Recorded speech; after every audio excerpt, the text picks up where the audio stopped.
Hi,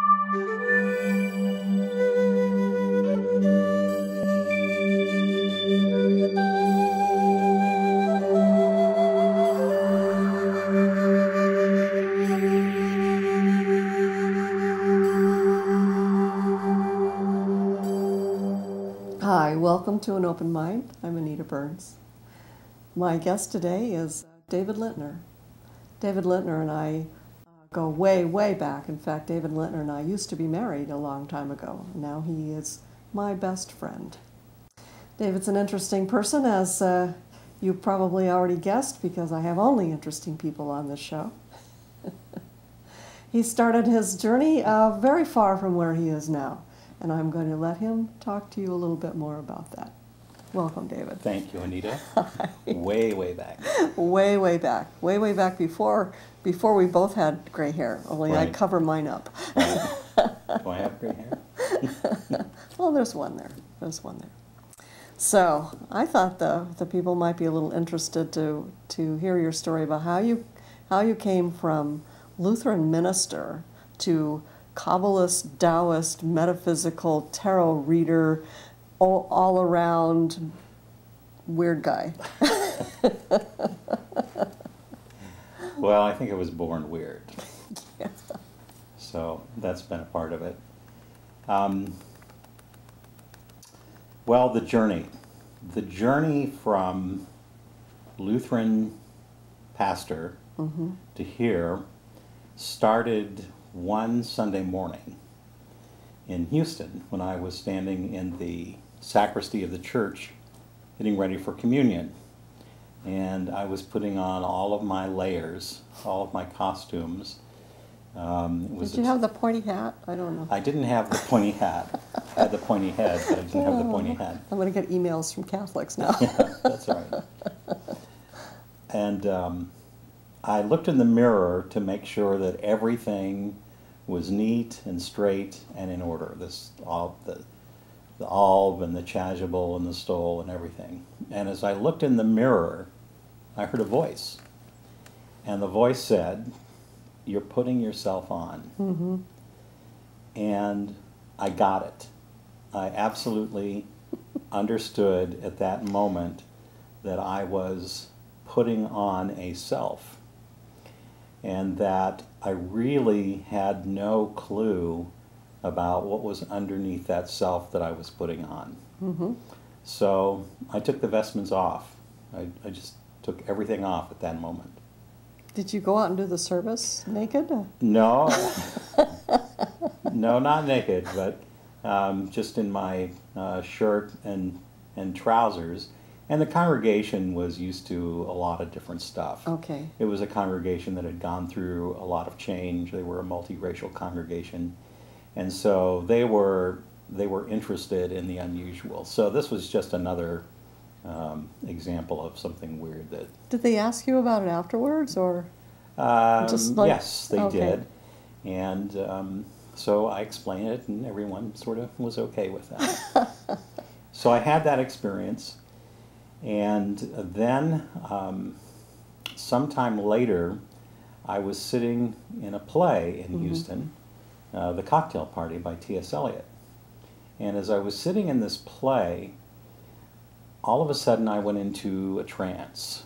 And I knew that the play was about reincarnation. Now, what's unusual about that is I knew nothing about reincarnation. The only thing I knew about essentially was the Lutheran Church and other Christian churches.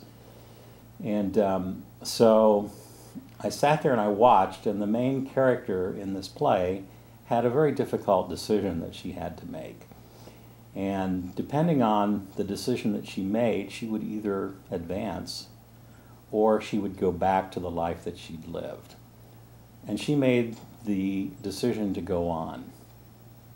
And as I looked at this, sitting in this dark theater, I had a vision. And the vision was of a kind of a blue-green luminous egg with these dark areas in it.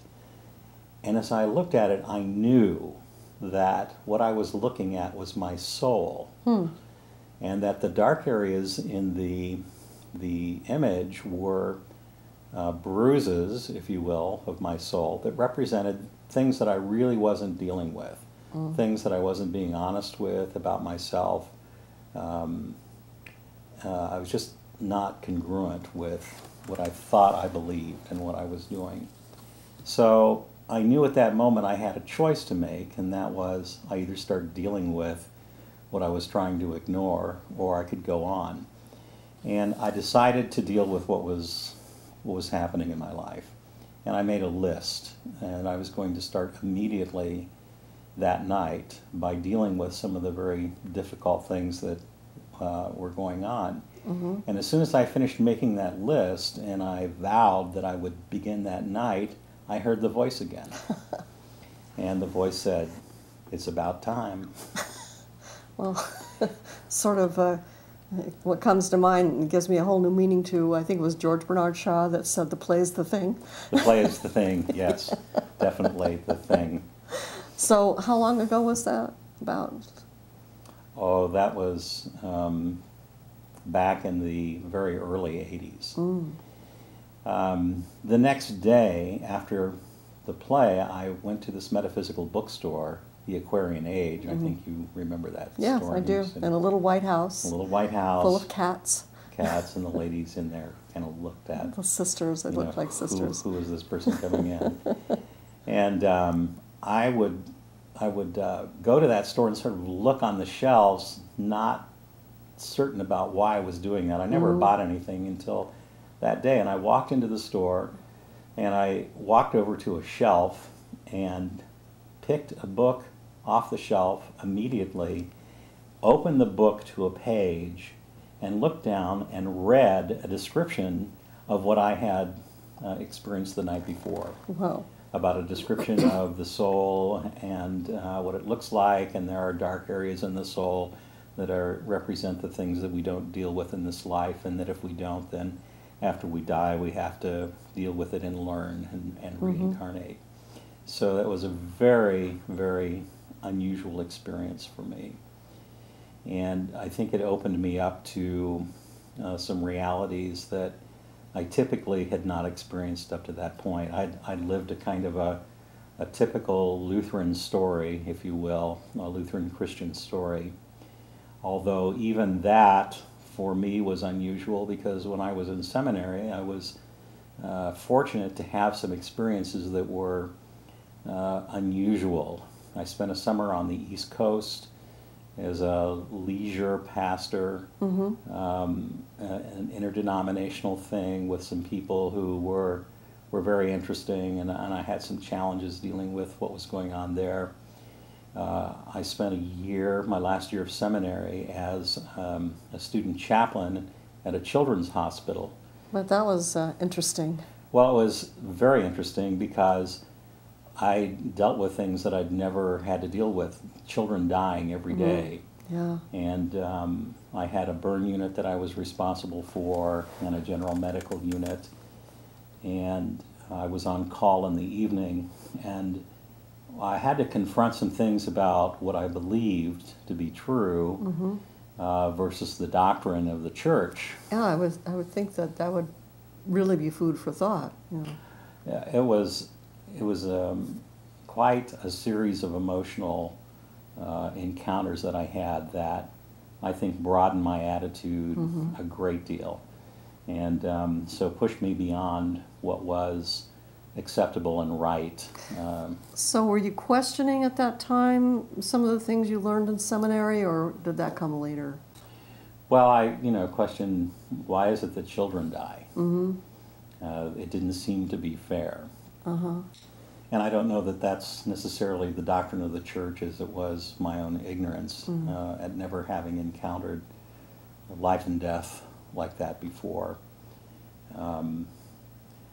I did baptize a corpse one night, which is not exactly Now that's got to be a good acceptable. story. Well, since I was on call, the hospital called, and there were parents whose child was dying, and they wanted the child baptized, and would I please come?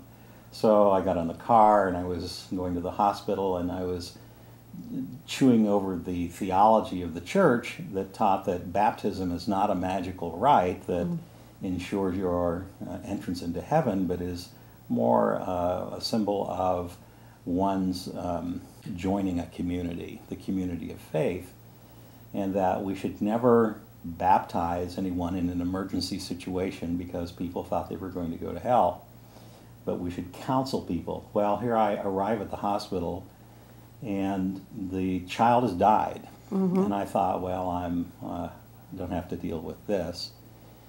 And the parents asked me, even though the child was dead, would I still baptize the child? And for some reason, in a split second, I said yes. So the nurse took me to the room where the child's body was. The parents didn't want to come with me.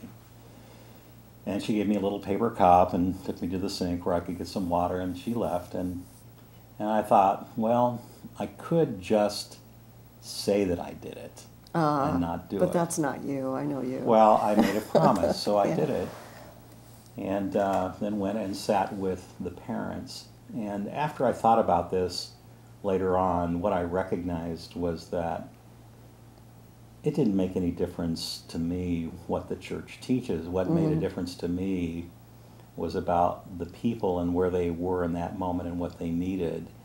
And I realized that this was the absolute last thing that they knew to do for their child. Yeah. And so I did it, and I felt really guilty about it. I thought I had, as far as the church was concerned, that I had done something wrong, and I don't know that I would have been kicked out of seminary for it, but I kept it to myself, and I didn't tell anyone because I really didn't want to deal with it. So I continued to have experiences like that my circle of who I defined in was larger and larger and larger, and that I couldn't exclude anyone because of their religious belief or non-belief. Didn't you baptize a non-Lutheran at one time, or am I remembering wrong? Oh, yes. Bring them on. I'll punt them.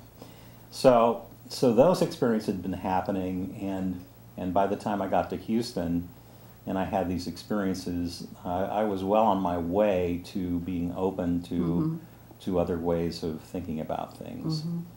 And then I met a woman who wanted to channel for me, and this was unusual, and she channeled a guide whose name she said was Soma, and that I should look for a book with a cover of leaves changing, and I was real skeptical about all of this, although I've always looked for that book cover until I realized that I am the tree with leaves changing.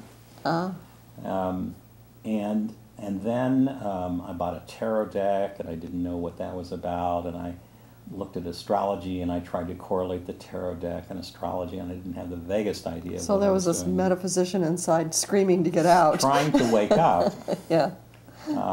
Because later, much later, I discovered how they correlate.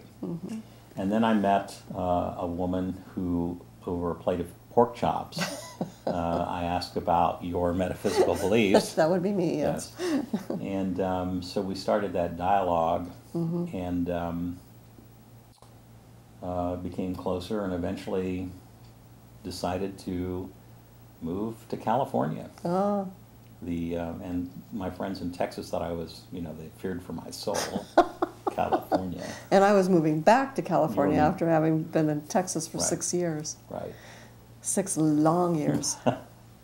I loved some things about Texas I just absolutely loved, but some things I could not take. Well, you like fossil hunting. I like fossil. I did not like the summers in Houston. No, very humid. Humid.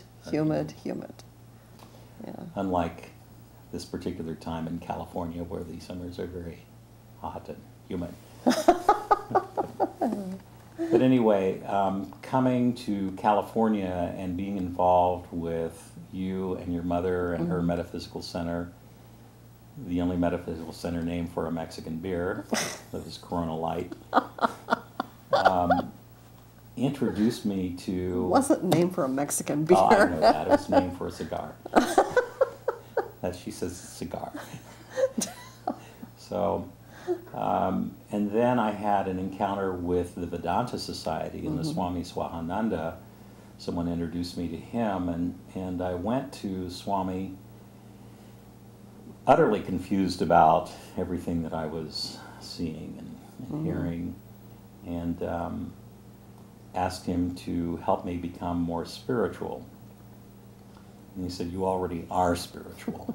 Well, I didn't have the slightest idea what he meant, but he taught me to meditate, and then I said something about how I was being asked to teach classes, and I didn't know about this stuff, and what should I do about this, in his opinion. And he said, "Teach." I said, "I don't know about this." He said, "Someone has to do it." So there was It's a dirty job, but somebody's got to do it. Right. So I did, and I started having dreams and bought another tarot deck, and really started to awaken to a whole different realm of spirituality. And it was, which tarot deck? It was the Golden Dawn. Golden Dawn, right. Robert Wang's Golden Dawn deck, and it was the Ace of Wands that was just really evocative for me. So I started to study, and lo and behold, here I am, some 25 years later, Yeah. with a different view of spirituality. And within that time, you've also become a neurolinguistic programming Right. trainer and Right. developed your own model called I-mapping. Right. What is it? I-mapping is Identity. Identity mapping, and you're an accomplished poet and a writer, and you're like a Renaissance man. Still like pork chops. Still like pork chops, right? Not a vegetarian, although you were for a while. Well, you and I both were vegetarians. Yeah, I was for a vegetarian while. for a long time, and you've had traveled the world and just had quite an adventurous life. So your many experiences have come together. They have, Yeah. and NLP, which you and I both started taking in Houston way back in '82. That's where we met, as you remember. I don't remember? I do remember that, but I'm so bad with timelines. Right. I mean, it could have been 1914 as far as I Well, it know. might have been. I have time dyslexia. I've noticed that. Yes. So what that was about, NLP was about, was the first time that I actually found a way of thinking and being that made sense to me. I'd gone to this therapist in Houston because I was under a lot of emotional pain over a relationship breakup, and this guy was on the radio, and he was very successful, and he was very expensive, and He must be good then. he sat there for 15 minutes, and he'd go, and pat me on the shoulder, and we'd make another appointment. And in the middle of that, I had chest pains, and the doctor sent me for treadmill test. And it wasn't my heart; it turned out to be stress over this relationship breakup. He sent me to buy a book on transactional analysis. I knew about transactional analysis. I'd used it, and I locked onto a book on the bookshelf about NLP called Frogs into Princes. Oh yeah, And when Richard Bandler. when I opened it and read it again, I found exactly the description of what I had been thinking, because what I realized is that the pain I had was something that I was creating. It was how I was viewing the world, and that if I would change the way I thought about the world or experienced the world, then the pain would go away. And so I got a flyer in the mail from Mitha Singleton, our mentor, and went to see Mitha, made an appointment, and an hour later left her office remarkably changed. And I read the book. I went back to my other therapist for an appointment. And as we sat there, I recognized that he did not have a way of finding out what was happening inside me. Mm-hmm. He didn't have a way of understanding that structure of experience. So that was my last appointment, and I learned everything I possibly could from Mitha. We both were trainer's assistants, and Oh, I went through remember those days. the full thing. And it gave me an opportunity then to think about how we create our sense of self, which goes back to childhood and the reason I chose to enter the ministry, because I thought this was a persona that I could wear. My father, when I was a child, his favorite name for me was Fool. And when I discovered the church as a child, a fundamentalist church, I found out I could be a fool for Christ, and it would be acceptable. And then later on, as I discovered the tarot, I discovered the fool as the spiritual journeyer.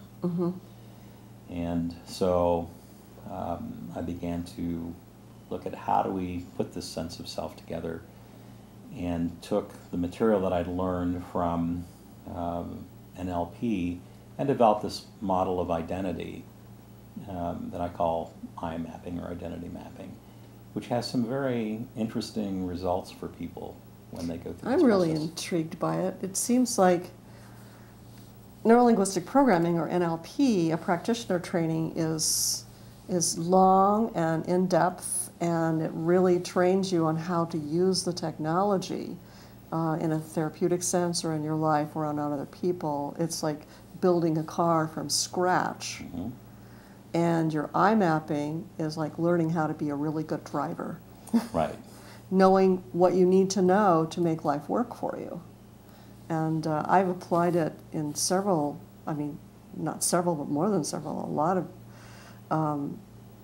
instances in my life and contexts in my life, and it works. It's simple, it's straightforward, and yet it is incredibly deep at the same time. And it's a kind of like the central point around which all of the NLP patterns seem to fit. Because when I was learning NLP, eventually I asked, well, what does this relate to? And the piece that was missing for me was the piece about what role do we play in life. And when I started to examine that, then what I modeled was a sense of identity, and that all the NLP patterns relate to how we create this sense of self. And when you add that piece to it, it provides a much more intense focus for the work that you can do. Yeah, it's like you have an icon, I guess you might call it, a symbol of a ceiling fan, or to me it's a ceiling fan, it could be any fan, I guess, with 4 blades. And each blade is labeled. Right. And you can take any situation and fit it into that to come to a conclusion, a change, a decision, an understanding about what that's all about. It's like, for me, it helps to take away confusion, because like anybody, you know, I get into kind of loops of indecision. Should I, shouldn't I? You know, what is this all about? And by taking that and applying that map to it, it's like, well, of course, this is the way to go. Right. And I just think it's pretty nifty.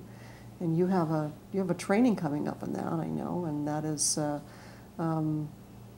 Well, we do ongoing trainings. yeah, ongoing training. Yes. Right.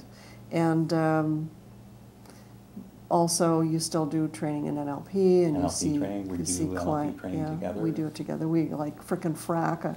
That's right. And Which one are you? I'll never tell. No. Which one is the beautiful, talented one? Me. Okay, well, then I'm the other one. Okay. And you see clients, you do tarot readings, and your tarot readings, although, are not just your typical lay the cards out and read them the way most psychics do, you really bring a lot of depth in counseling and your knowledge of the human experience to it. And I've seen people leave after having a reading with you with tears in their eyes. It's really been a transformational experience. Either that or you slapped them around. Well, oftentimes when a person starts to cry, then it seems to me like a door has opened, and they are sharing something that's very deep and very personal. And so I look at the tarot and NLP and whatever modality that I'm using as a way to help bring some resolution to that part of a person's life. It's not about whether you're going to get a job or leave your spouse or whatever. I think it goes much deeper than that. So usually in a very short period of time we get to the deeper part and help that person experience some healing. Use that, and at the same time I'm using Rehutech, the Rehutech energy to energize the Well, that work. brings a lot to the table too. Yeah, It's just sort of, steroids for anything. Right, absolutely. Yeah. So David, if someone would want to get in touch with you and learn more about you, how would they do that? They can email me at nlp_imap@mac.com, or they can look at my website, which is dflintner.nlp.com. Okay. Thank you very much. You're welcome. Thank you. Thank you for joining us. And please remember to subscribe to our show so you don't miss a moment of all the wonderful things we bring to you. Goodbye.